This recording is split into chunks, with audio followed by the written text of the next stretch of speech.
Israel says it has killed the leader of Hamas, Yahya Sinwar, the man widely believed to be behind the October the 7th attacks. Israeli forces say the 61-year-old died along with two other Hamas members yesterday during a ground operation in the southern city of Rafah. They carried out DNA testing to confirm his identity today. Tonight, Sinwar's body is in Tel Aviv, where people have been celebrating on the streets. The United States has called his death a game changer. Our international editor, Jeremy Bowen, has been following this story from Jerusalem, and he joins us now. Jeremy. Yeah, thanks very much, Sophie. You know, Israel needed this. They needed a victory in Gaza from their point of view because it was feeling like a quagmire in which their main war aims of destroying Hamas as an entity and releasing their hostages had not been achieved. So in the course of the afternoon, the word started circulating that Sinwar was dead, and they were already prepared to party before the confirmation came.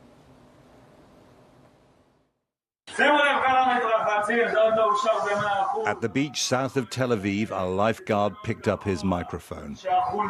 Attention all bathers, it's not 100%, but there's a strong chance that the rat from the tunnels, known as Yahya Sinwar, is dead. And then it was confirmed. They knew Sinwar's death was a big victory for Israel and a big defeat for Hamas. The Israeli army released drone footage showing he was still fighting in his last moments. They said Sinwar, on a chair at the back of the room, had thrown 2 grenades and, obviously wounded, tried to fend the drone off with a stick before he was killed. It had been a chance encounter, and at first they didn't realize who they'd killed. Then soldiers saw the dead man resembled Sinwar. Yahya Sinwar, born in 1962, grew up in a refugee camp in Gaza.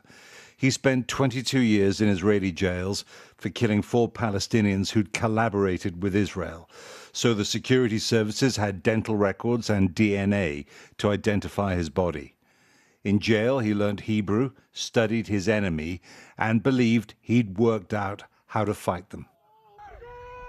On the 7th of October last year, in a meticulously planned series of attacks, Sinwar and his men inflicted Israel's worst ever defeat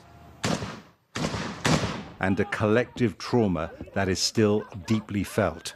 The killing of civilians, the hostage-taking, and the celebrations of their enemies recalled for many Israelis the Nazi Holocaust in the Second World War. היום שוב הבהרנו מה קורה לאלה שפוגעים בנו. Prime Minister Netanyahu said the war would go on. Today, he said, we made clear once again what happens to those who harm us. We showed the world the victory of good over evil. But the war is not over yet. It is difficult, and it is costing us dearly. Israel's response, a year of war, continued this morning. Around 25 Palestinians were killed and dozens more wounded in the latest big raid on Jabalia camp in northern Gaza.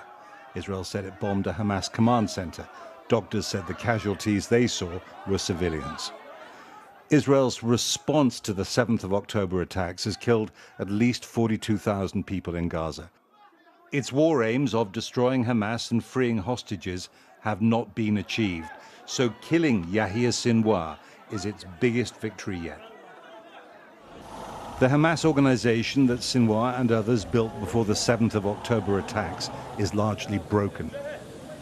Left of Sinwar is Ismail Haniyeh, Hamas political leader who was assassinated in July.